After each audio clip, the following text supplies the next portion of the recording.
The last few days have been unusually warm for mid-February here in southwest central Pennsylvania, and so I've been taking advantage of it. Question today: how do you eat an elephant? One bite at a time. Came out at the start of the weekend to try to start eating this monster apart. And I want to talk about how you take something like this into pieces.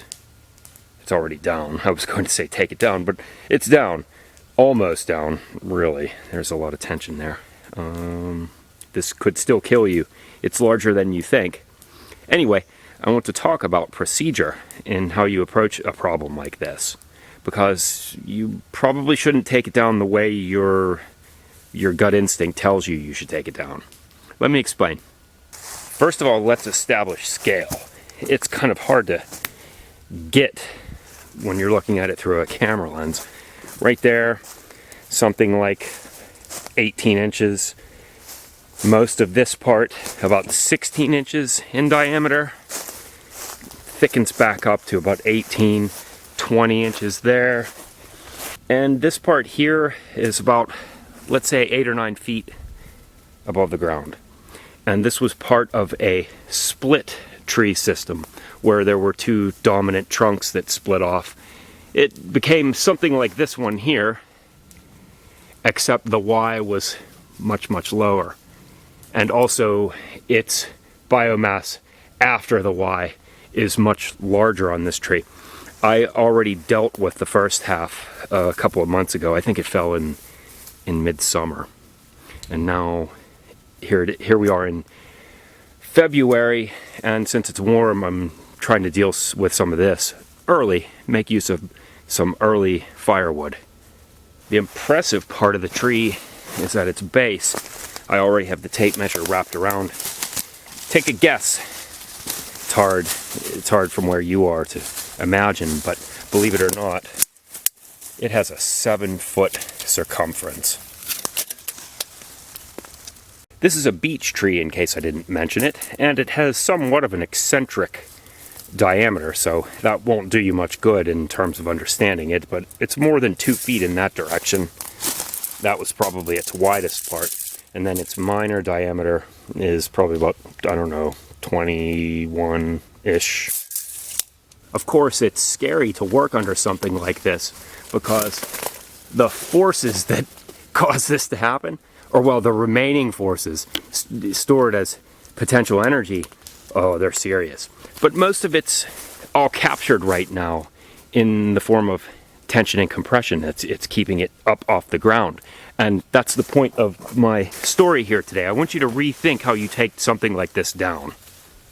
We've all worked hourly before, sold our time for pennies. If you haven't, then you're watching the wrong channel, because you and I are not going to identify with one another ideologically. And in those cases where we're working hourly, I know what you're thinking. Let's get progress done. Progress for progress' sake. So you want to go right for the heart of the problem, and you want to cut this beast down and start turning it into giant chunks of firewood. I'm here today to argue that here we are in the middle of my own property, and this thing is my problem. There's no crew to help me clean it up, and I'm stuck with it. And so, since this is a sort of a long-term problem, I have to deal with it with long-term thinking. Russ, get away. Get out from under there. You stay ready. Good girl. Okay, yeah, I know I'm not supposed to be up here, but it's been like this for several months, and there's no way this is coming down, because all these little branches have a cumulative strength. Imagine that you have a rubber band and you put it around your wrist. It's not going to do much damage, but I dare you to put 20 rubber bands around your wrist. Extend that type of thinking, like, let's say that a single rubber band can hold 1 pound of weight. Well, 100 rubber bands would hold 100 pounds of weight. And so it goes with something like this. These little branches are not dried out yet. There's still a lot of moisture in them. And so it's still very spring-like. And this thing doesn't want to move from where it is. Okay, it's not going anywhere, but I'm still not going any closer. I'm not stupid. Well, the me of 20 years ago was stupid, and he probably would have just chainsawed right into the middle.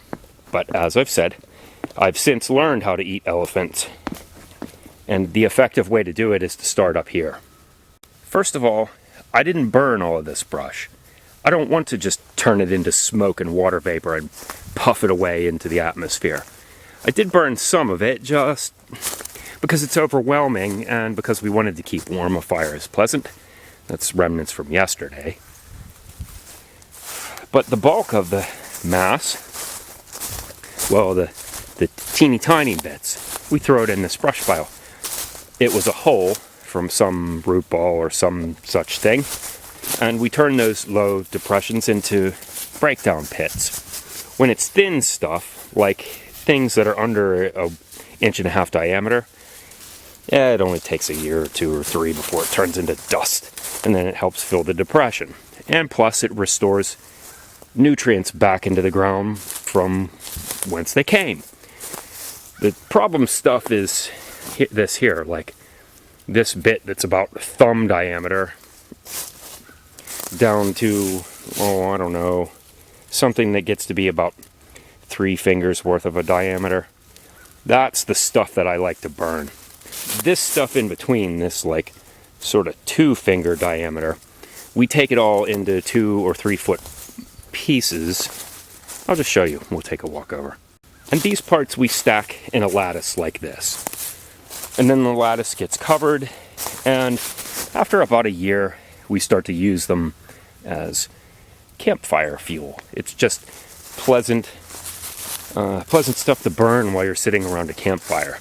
It's much prettier here at nicer times of the year, and it's a pleasant evening to burn, well, semi-seasoned hardwood. It makes a nice smoke-free fire that's easy to maintain. Material like this, of this sort of awkward diameter, it's not really worth storing to use as firewood inside. And so, because it takes so long to break down in a pit, it's just an awkward size, and this is the best way that I found to use it. Surprisingly, we can't keep adding to these lattice piles as quickly as we seem to burn them, because it's just a nice fuel for outside. This spring, or possibly this early summer, that maple is coming down, because I wonder if it's not problematic for this drain field. It's pretty big. I would guess 18-inch diameter, but it's beautiful and straight. A nice piece of material to mill. Expect that in a future video. But the point of today is to tell you, in case you didn't figure this out yet, that when we dispose of a tree, we work top down. First, we start with the fuzzies at the top, the brush and the leaves. Then we go to the 2-finger stuff, the campfire fuel. And then next we move on to, or up to, or down to the grade of firewood that we can just stack and throw in the pile without having to split it. We just cut it to length and throw it right on the pile so that it can cure. In my case, I cut my firewood to 13 inches. Let's review so far. Back up to the top of the tree. We'll call it grade 1 to standardize it. Grade 1 is anything that has a diameter less than your thumb. It's just brush. It can go into a breakdown pit. Grade 2 is the stuff that's from thumb to 2-finger diameter, and it's the stuff that you'll want to burn while you're taking down the tree because it just takes too long to compost. And grade 3 is campfire stuff, the stuff that I put in the lattice stacks. Grade 4 is non-splitting, or firewood that doesn't need to be split. It can just be stacked. This, depending on your preference, will range from 3 fingers to 4 fingers, or maybe your whole hand width. After that, you probably want to start splitting some of it. Okay, now that you understand my grading system, let me explain some of the why. Working from the top down, why do we get the brush out of the way first? Because there's the most of it. You need it out of your way, and it will reduce your likelihood of accidents. You have more room to walk around. You're not going to trip. It doesn't catch your saw once it's gone. And same thing goes for the next grade. As you work towards thicker and thicker stuff, you're getting the more voluminous stuff out of the way so that you have a place to work, to stand. You want to minimize the amount of tripping you do on stuff like this while you're using a chainsaw. And I know if you've used a chainsaw, you've jumped right in, as I have, as we all have, right into this stuff and started limbing away and swinging a chainsaw around like Fruit Ninja. And it's lucky that we still have all of our digits and a little bit of skill. Let's give ourselves some credit. Okay. Moving on. There's a big picture here that I want you to understand too. When we're dealing with smaller pieces, we're dealing with smaller forces. This branch that's pressed up against this tree is under enough tension. Look. It's under enough tension that if I were to cut it here with the chainsaw, it would smash into my knee with enough force to break my femur, probably. You cannot underestimate how strong a little bit of tension force is. I can't even bend it away. Just imagine snapping a pencil in half and having it come back and smack the back end of your knuckles. Now multiply that by about 3 orders of magnitude and you have something like this smaller branch. And so the point is, by taking it from little pieces to big pieces, removing the elephant by taking it out a piece at a time, we're releasing all of those tensile forces a piece at a time. Just like that rubber band analogy, okay? Except in this case, there are thousands of rubber bands here. It's more prudent to cut those rubber bands and release all of their tension one at a time than it is to go all the way back to the beginning and just hack through the whole thing at once and then pray to whatever it is that you hope keeps you from getting killed. Let's not do that. Try breaking a tree down from the top down. You won't believe how much easier it is. Moving away from limbing, because when you're limbing, releasing the tension is kind of straightforward because they're all up in the air for the most part. But as we move down, some of these are going to be on the ground, and it will be hard to read whether what you're cutting is tension or compression. Sometimes, as it compresses and your bar gets jammed, or it starts to, you have to recognize the signs, and when it does start to get pinched, pull out, move to the next piece, leave that one unfinished, and move to the next piece of firewood. If you do this in series, you'll end up with this snake-like thing of semi-finished cuts, and it will lay along the contour of the ground. And I know you like to finish all at once, but if you use this snake technique, it slowly releases all of the stored energies, and eventually it just becomes flaccid. Scale this up. As we get all of this cut, this will slowly start to set itself down. What about the big drop? When do we do that? Well, I leave it to your discretion. It depends. Every case is going to be different. You're not going to learn anything from me showing you this specific case because you can't really safely generalize. At some point, I'm going to release enough of it that this is going to fall somewhat dramatically, probably. But the thing is, if you take it apart a piece at a time first and ease your way up to that point, you'll be able to get a better read on it. Because, well, the more little problems you can get rid of, the more the big problem starts to clarify. It starts to become less well hidden by all the extraneous information.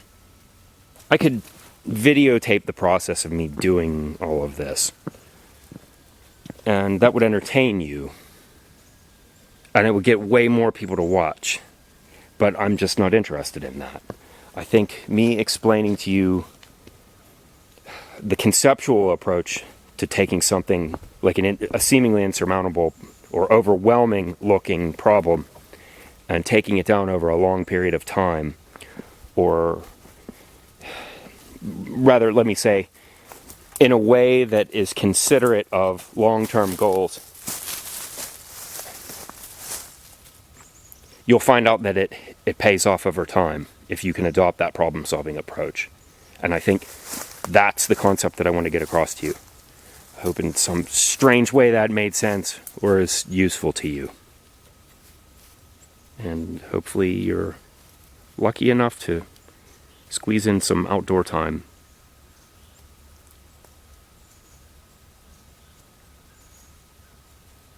Because February can be awful.